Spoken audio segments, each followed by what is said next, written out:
How many times have you faced difficulties in your life and then gone on to pile more pressure onto your shoulders?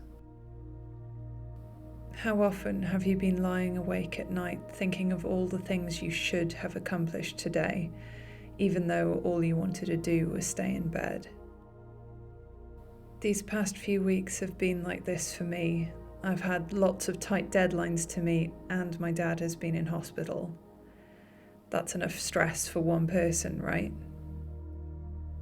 But what if I told you I also gave myself a hard time for not accomplishing enough, or exercising enough, or working hard enough during this time? Because that's what I've been doing.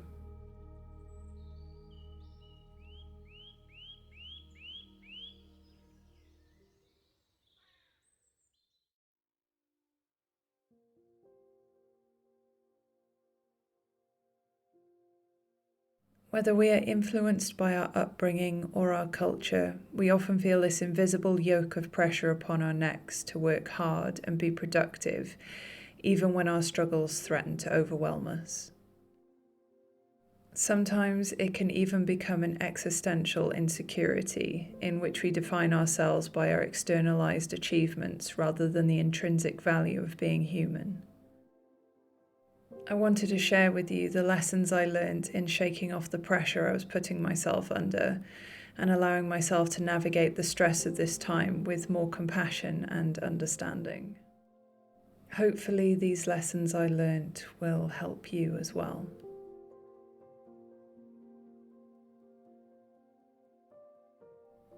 The pressure started when I was travelling back and forth to the hospital visiting my dad instead of spending my hours being productive at my desk. I only had a little time every day to work, and during it I had to prioritise meeting the deadlines of my freelance clients. I realised then that I hadn't put out a personal painting in a while, and due to non-disclosure agreements, I couldn't share with anyone what I'd been working on for my clients. I suddenly felt then that I needed to throw myself into a personal project. I try not to pressure myself to paint for the sake of painting, but I suddenly found my own principles collapsing in the face of my self-imposed demands. I was wearing the yoke of productivity. Sometimes I don't realise when I'm stressed. I won't register the emotion until it manifests physically in a headache or a stomach ache, and sometimes even then I will remain oblivious. But at some point during this time of worry and stress, I realised that I was struggling and recognised I needed to stop adding extra pressure onto myself. It took some convincing, but I eventually allowed myself to have some compassion. I decided to get out my sketchbook and play around with pencils, doing these small studies of jellyfish. Even though I don't have any fancy equipment and I'm not at all as skilled as I am with digital painting, I wanted simply to exist in a space of play and let my mind become unfettered from the burdens I was putting on it. When creating is your job, it can be liberating to return to the discipline as a pastime without the pressures of perfection. It can also be confronting, especially if you are a perfectionist by nature. My perfectionist tendencies have given me a superpower to achieve levels of skill that might elude some people, but I'm also aware of its double-edged blade that can harm me with cuts of "you're not good enough" or "you didn't work hard enough today." In drawing these jellyfish and playing around in my sketchbook, I sought to sheath the blade of my perfectionism and instead return to the enjoyment I felt in drawing as a child.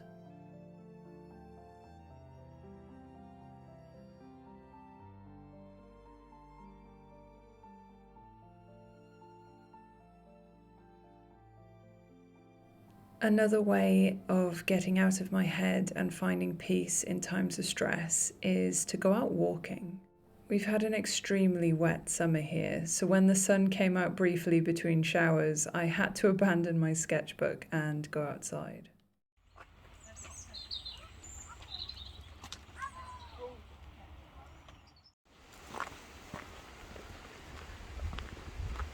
Being outside has got to be one of my favourite things. There is just something so invigorating about moving within nature, and I start to feel wrong if I don't get to do it.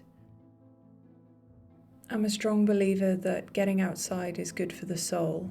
In Japan, there's something called Shinrin-yoku, or forest bathing, in which one goes out in nature for stress reduction. I always think that sounds wonderful.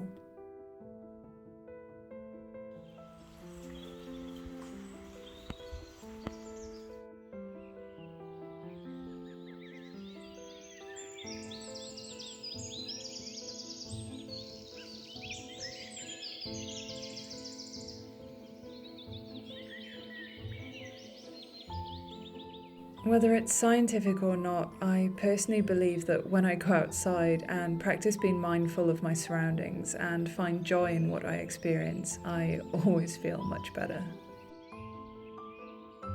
I'd really love to know actually if any of you have felt the same way. Perhaps you could share that with me in the comments.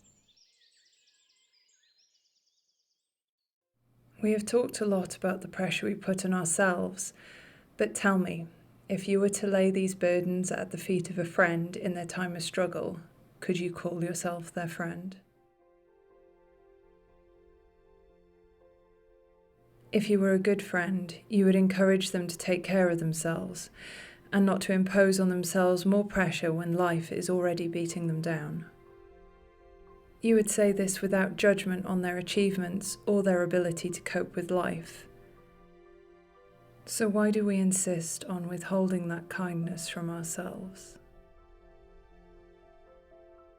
Remember that self-care is not selfish, it is an act of self-preservation.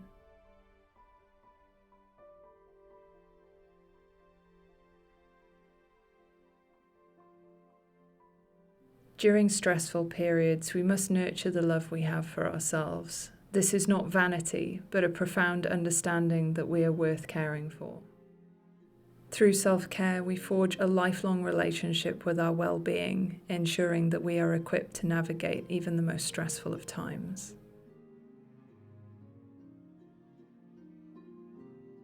Doing these small studies instead of pressuring myself to finish some big painting didn't fix the problems I was going through, but it did allow me some space to relax and collect my thoughts. These are the lessons I share with you, that it's okay, you can breathe and take time for yourself, that you can unburden yourself of perfectionism and productivity, that you can rest. Be your own best friend. Give yourself the compassion and permission that you would give those you love.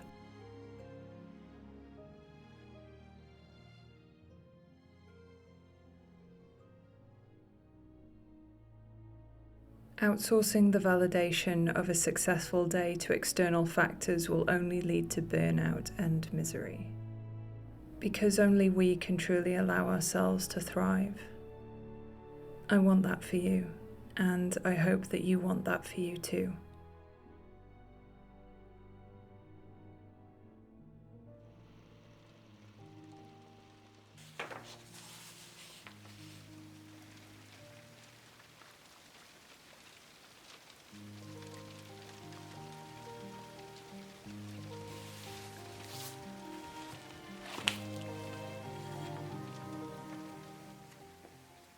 So before I end the video, I just want to say a massive thank you. There's 1,000 of you now watching my videos and I'm absolutely blown away by that.